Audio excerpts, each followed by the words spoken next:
Não adianta. Enquanto uma pessoa ela não entende sobre a vinda de Cristo ou a volta de Cristo, enquanto uma pessoa não entende isso, ela não entende Bíblia. Enquanto uma pessoa não entende o que significou o Apocalipse capítulo 1, versículo 10, enquanto ela não entende Apocalipse 14, 6 e 7, enquanto ela não entende Apocalipse 21, 2, 3, a pessoa não consegue entender a Bíblia. A conta não fecha. Não fecha, não adianta. Estou gravando esse vídeo aqui sem colocar versículos, porque eu tenho que fazer isso às vezes, sabe? Aí você me pergunta por quê? Porque eu tenho que colocar você do outro lado aí que não costuma ler a Bíblia, que você não tem um aplicativo no celular como eu tenho, você tem que se esforçar um pouquinho. Você tem que buscar um pouquinho do entendimento. Você tem que mexer com essa massa cinzenta aí, senão você não aprende. Senão você saiu, vamos dizer, você saiu da religião e você veio para cá e você vai seguir o que eu falar, não pode. Pode ser assim. Você tem que abrir a sua Bíblia. Você tem que abrir a Bíblia e ler. Ler. Então, eu vou ler alguma coisa aqui em Tito, que fala sobre a salvação, e as pessoas ficam, sabe, que a graça veio para salvar as pessoas, e elas dentro da religião, elas vivem isso. Elas vivem em uma bolha criada, falada, narrada 2000 anos atrás, e essa bolha vem rolando 2000 anos, e eles estão dentro dessa bolha, e as pessoas não saem disso. Então não é fácil, eu sei que não é fácil. Eu sei que não é fácil. Mas a Bíblia, ela é um livro de receita. Depois que você começa a manusear ela, depois que você começa a trabalhar nela livremente, sem ninguém te ensinando, ninguém passando a você o desejo dela. Então ela é um livro muito maravilhoso, é uma ferramenta muito fácil de você mexer com ela. Agora, quando você está dentro de uma bolha religiosa, ela é difícil. Por que ela é difícil? Porque está sendo orientada pela mentalidade carnal. Tem pessoas que às vezes acham ruim comigo, falam, mas por que você... Então o que você está falando é mentira, porque você não quer que a gente acerte com o seu? Claro que não. Não pode, você não pode acertar o seu com o meu. Não pode, porque senão vai ser mais um caminho religioso. Não pode, você tem que ter a sua visão, o seu entendimento. Se o entendimento for igual, aí tudo bem. Mas não é você ficar na frente da sua televisão, assistindo vídeo, sentado no sofá, comendo pipoca, tomando chá e deixar a vida te levar. Não, não é assim. Eu não vejo assim desse modo. Porque você será mais um na multidão. Você não vai ter base, você não vai ter a verdade criada no seu entendimento próprio. Você está baseado em um entendimento de outra pessoa. Não pode ser assim. Quer ver? Eu quero ler aqui para você Tito, capítulo 2, versículo 11 ao 15. Eu estou aqui na frente da câmera aqui, gravando vídeos assim de versículos soltos mesmo. Porque eu quero passar um entendimento pontual, eu não quero ler um capítulo, quero ler aqui, isso aqui. E eu lendo, eu respeito que isso aqui foi falado há quase 2000 anos e que eu vivo há quase 2000 anos depois. Então, eu respeito isso. Você deveria respeitar também. Coisa que a religião não respeita. Coisa que a teologia não respeita. Eles pegam uma passagem dessa aqui e como isso aqui fosse hoje. Esse daqui é o texto da Nova Almeida Atualizada. E o subtítulo aqui de Tito, capítulo 2, do versículo 11 ao 15, o subtítulo está assim: a graça salvadora de Deus. Veja, a graça salvadora de Deus. Vamos ver aqui. Vamos ver de que forma você entende isso daqui. Vamos ver se a sua mente ainda é religiosa, a sua mente é de um futurista, ou você já consegue identificar para quando foi escrito isso? Quando é que deveriam viver isso? No versículo 11 de Tito 2. Porque a graça de Deus se manifestou trazendo salvação a todos. Vamos lá. Porque a graça de Deus se manifestou trazendo salvação a todos. Aqui eu já te pergunto. Salvação aqui do quê? Da mente, do corpo carnal ou do espírito? Vamos colocar a alma também, tá? Porque alma é vida. Mas vamos colocar porque a religião diz que a alma tem salvação. Então tudo bem. Porque a graça de Deus se manifestou trazendo salvação a todos. Salvação de quê? Nós, respeitando os acontecidos do ano 70, quando veio o juízo, quando Jesus voltou e julgou o povo de Israel, nós entendemos que a salvação aqui foi da grande tribulação. Por que nós entendemos assim? Porque o Espírito, ele pertence a Deus. Porque o Espírito, quando o corpo carnal termina o prazo de experiência, o corpo carnal volta ao pó e o Espírito volta a Deus. Está lá em Eclesiastes 12:7. E em Isaías 42:5, Deus disse que criou a terra, deu fôlego de vida aos seres, ou seja, a alma, a vida, e colocou o Espírito nesses corpos, que é o que dá racionalidade às pessoas. Então, a salvação não é para o Espírito. Veja, só um versículo, olha o estrago que ele está fazendo. Um versículo apenas, o versículo 11. Nem li o resto. Porque a graça de Deus se manifestou, trazendo salvação a todos. Então, para quem está com um entendimento um pouco mais avançado, ele entende que a salvação aqui era da grande tribulação, não do Espírito.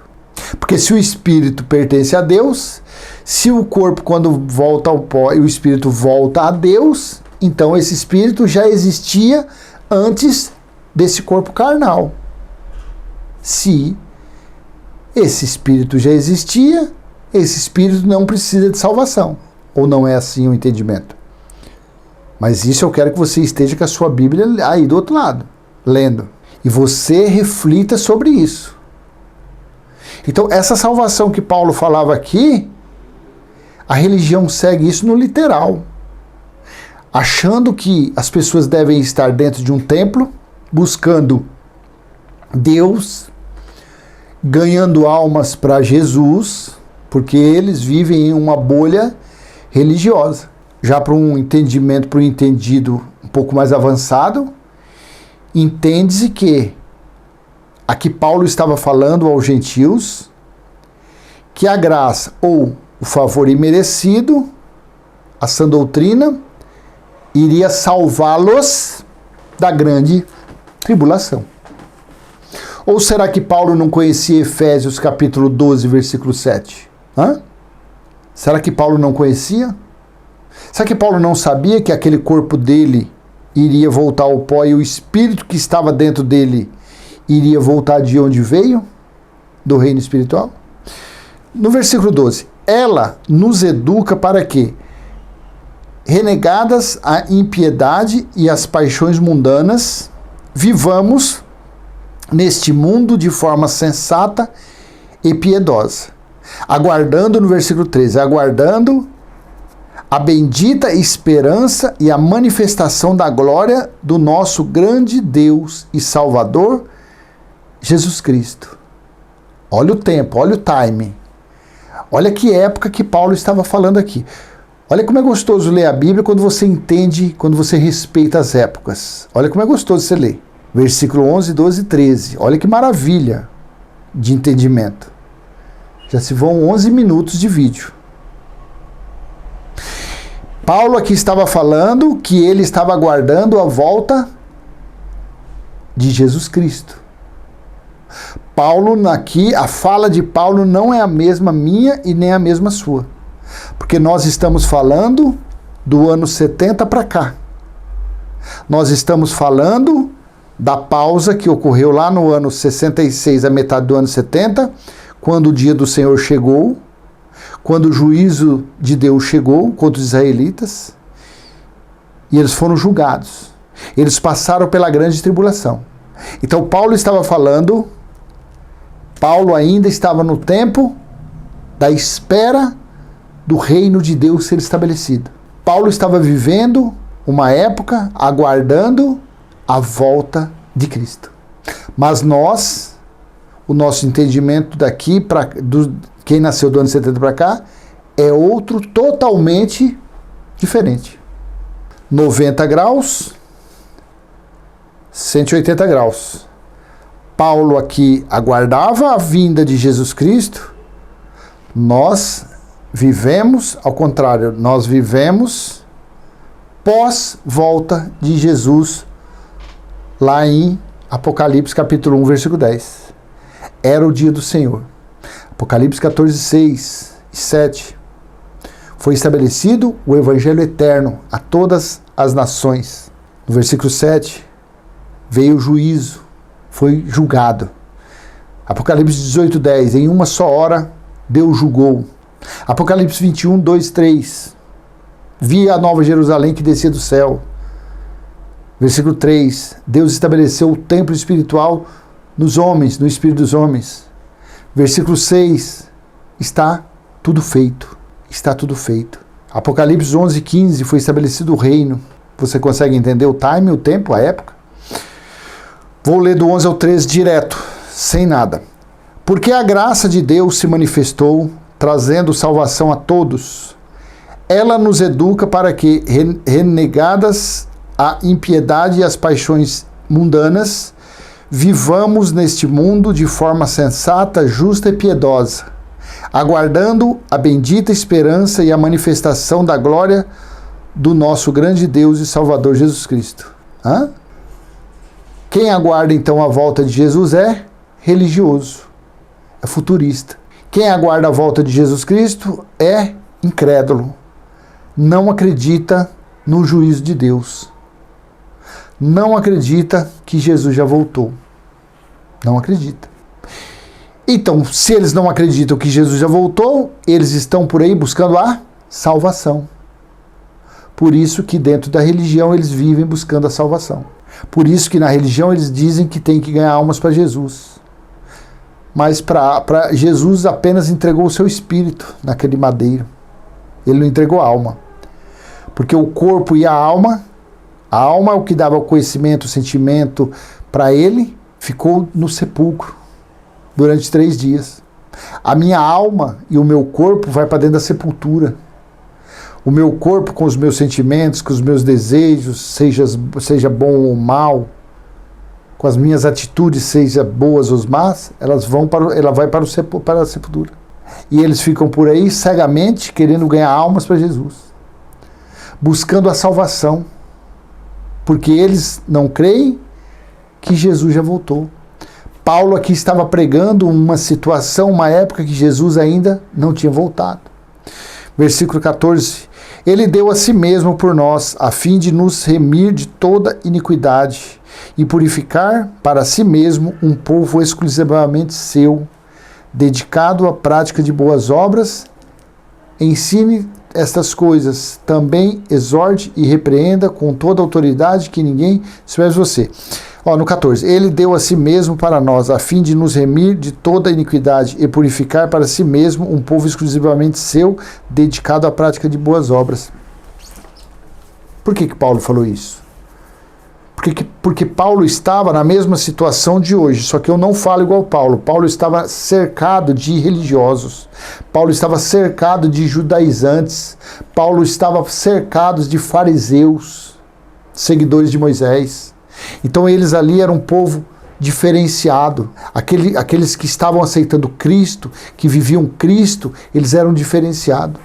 Do ano 70 para cá, foi estabelecido o templo espiritual nos espíritos de todos.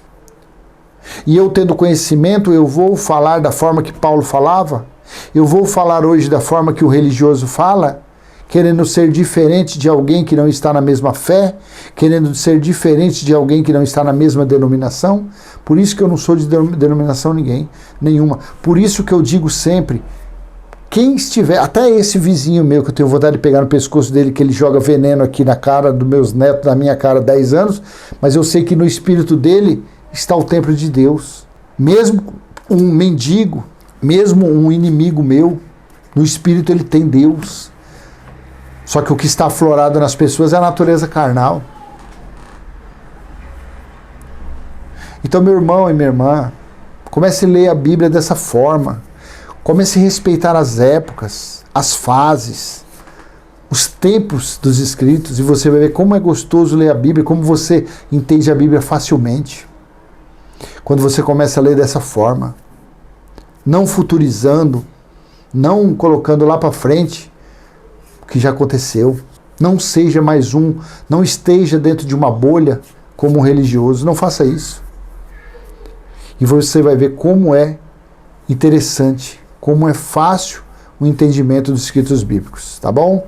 Então eu vou encerrar essa breve mensagem, que não foi tão breve assim, e pedindo a você que você venha se inscrever, venha compartilhar, venha dar like nesse canal e se esforce, pegue a Bíblia. Se você não sabe ler, até aí tudo bem. Aí você pega o número do Zap que está aí, que eu coloco aí, 11946606434, liga e manda. Não me liga não, que eu não atendo ligação. Manda aí uma mensagem aí, no áudio, eu não sei ler, e a gente vai dar uma força para você, tá bom? E vamos em frente, falando da palavra do nosso Criador. Leia os escritos respeitando as épocas, e você vai ver como é facinho entender os escritos bíblicos. Você vai ver que a conta fecha. Você vai ver que o quebra-cabeça, você consegue montar ele sem dificuldade, tá bom? Até a próxima.